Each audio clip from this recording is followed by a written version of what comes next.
Hi friends, welcome to శ్వేత వంటిల్లు. ఈరోజు మనం చికెన్ 65 ఎలా ప్రిపేర్ చేయాలో చూద్దాం. సో లేట్ చేయకుండా వీడియోలోకి వెళ్ళిపోదాం. ముందుగా ఒక బౌల్ తీసుకొని కేజీ చికెన్ని తీసుకుందాం. నేను ఇక్కడ బోన్లెస్ చికెన్ తీసుకున్నానండి.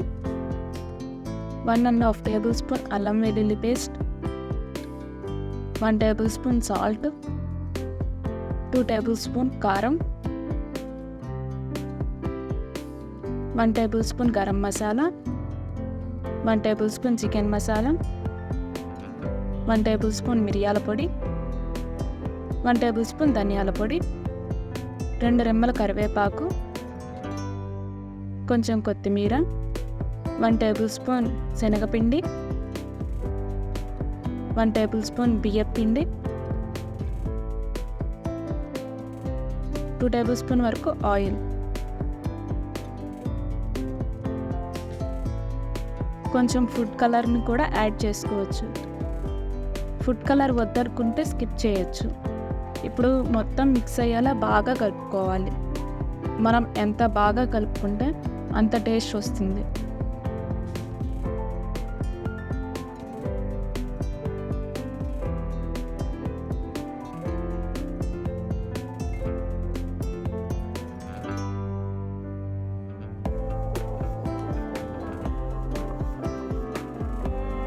కొంచెం గరం మసాలా, కొంచెం ధనియాల పొడి, కొంచెం మిరియాల పొడి, కొంచెం చికెన్ మసాలా, 1 టేబుల్ స్పూన్ బియ్యం పిండి, 1 టేబుల్ స్పూన్ ఆయిల్ వేసుకొని ఒకసారి కలుపుకుందాం. మనకి సరిపోకుంటే కనుక ఇలా యాడ్ చేసుకుంటే సరిపోతుంది. ఇంకొంచెం ఆయిల్ వేసుకొని మరొకసారి కలుపుకుందాం. అంతా కలుపుకున్నాక చివరిలో ఒక నిమ్మకాయ కట్ చేసుకొని ఆ రసాన్ని దీంట్లో యాడ్ చేసుకొని మొత్తం మిక్స్ అయ్యేలా కలుపుకుందాం.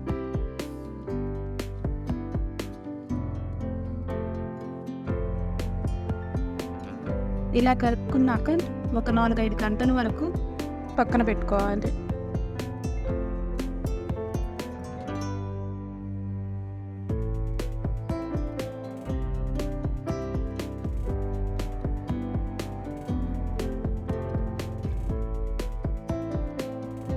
ఇప్పుడు స్టవ్ వెలిగించి ప్యాన్ పెట్టుకొని డీప్ ఫ్రైకి సరిపడా ఆయిల్ వేసుకోవాలి.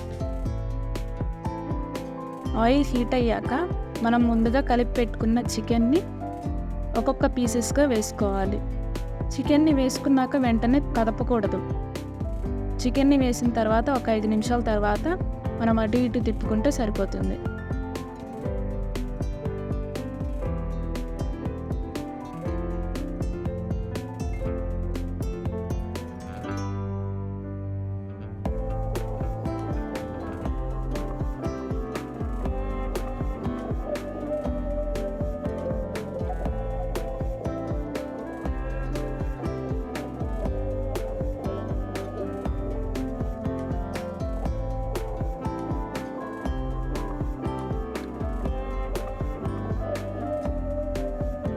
ఇట్లా గోల్డ్ కలర్ వచ్చేంత వరకు ఫ్రై చేసుకుంటే సరిపోతుంది.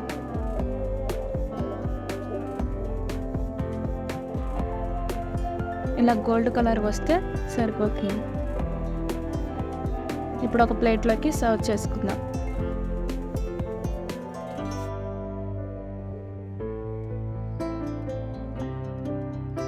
ఇప్పుడు 4-5 పచ్చిమిర్చిని ఇలా చీల్చుకొని వేసుకుందాం. అలాగే 2 రెమ్మల కరివేపాకు కూడా వేసుకొని ఫ్రై చేసుకుందాం.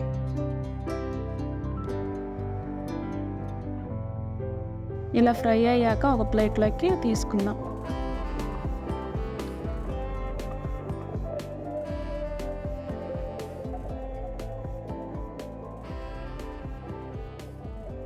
అంతే, ఎంతో టేస్టీగా ఉండే చికెన్ 65 రెడీ. ఈ వీడియో మీకు నచ్చినట్లయితే లైక్ చేసి, షేర్ చేసి, సబ్స్క్రైబ్ చేయండి.